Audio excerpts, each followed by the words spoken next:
नमस्ते, आप देख रहे हैं आपकी आवाज। मैं हूं आपके साथ दिव्यांश शर्मा। वक्फ संशोधन बिल के नाम पर मानो घमासान हो रहा है।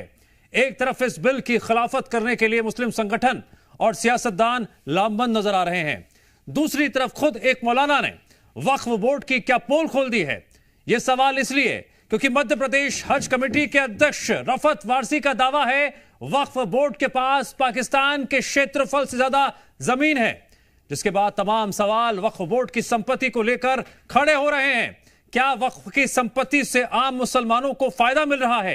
क्या वक्फ संशोधन बिल के नाम पर मुसलमानों को सिर्फ भड़काया जा रहा है? आज आपकी आवाज में वक्फ संशोधन बिल को लेकर होगी बड़ी बहस, लेकिन उससे पहले देखिए रिपोर्ट।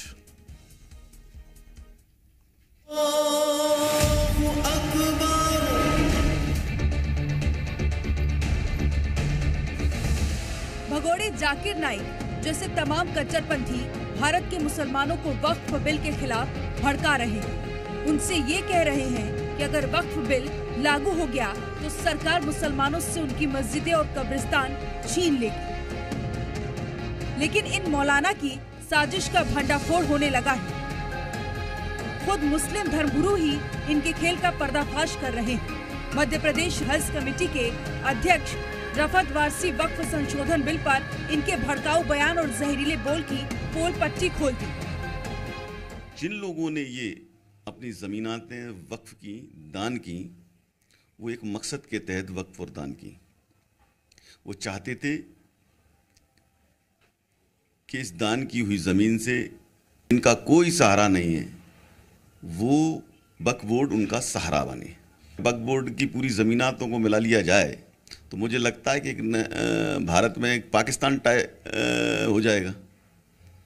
इतनी बड़ी भूमि और इतनी बड़ी ज़मीनातें हैं कि एक पाकिस्तान के बराबर वक्फ के पास ज़मीन है। रफत वारसी का दावा है कि भारतीय वक्फ बोर्ड के पास पाकिस्तान के क्षेत्रफल से ज्यादा जमीन है। ऐसे में सवाल उठता है कि वक्फ की संपत्तियों पर संशोधन विधेयक का विरोध क्यों हो रहा है। वहीं अब इस पूरे मामले को लेकर सियासत भी तेज हो गई है।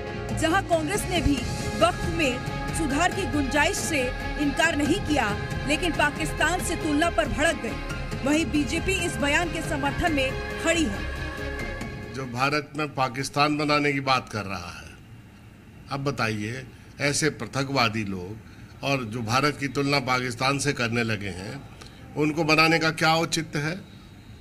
हज कमेटी का अध्यक्ष और कैबिनेट मिनिस्टर का दर्जा देने की क्या आवश्यकता है? पाकिस्तान चले गए थे माइनॉरिटी के लोग, वो अपनी उनकी सब जमीन वक्फ हो गई, वक्फ बोर्ड को दान कर गए वो, इसलिए जमीन ज्यादा हो गई। यूपी में बहुत बड़े पैमाने पर लोगों ने अपनी जमीन वक्फ की है, दान में दी है, और वो वक्फ बोर्ड का हिस्सा बन गई।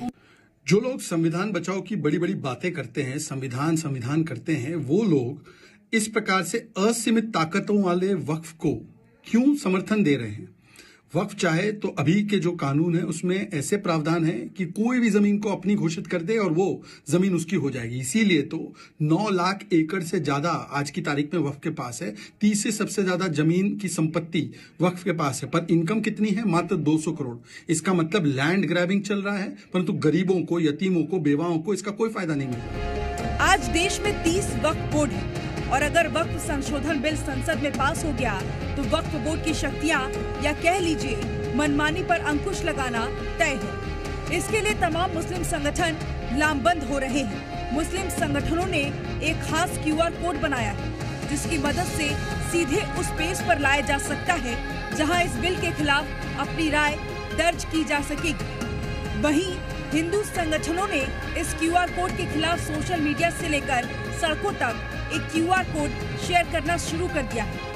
तो वहीं दूसरी तरफ अब इस बिल के समर्थन में हिंदूवादी संगठन खड़े हो गए हैं और सोशल मीडिया से सड़कों तक QR code versus QR code की जंग छिड़ गई है। ब्यूरो रिपोर्ट, जी मीडिया।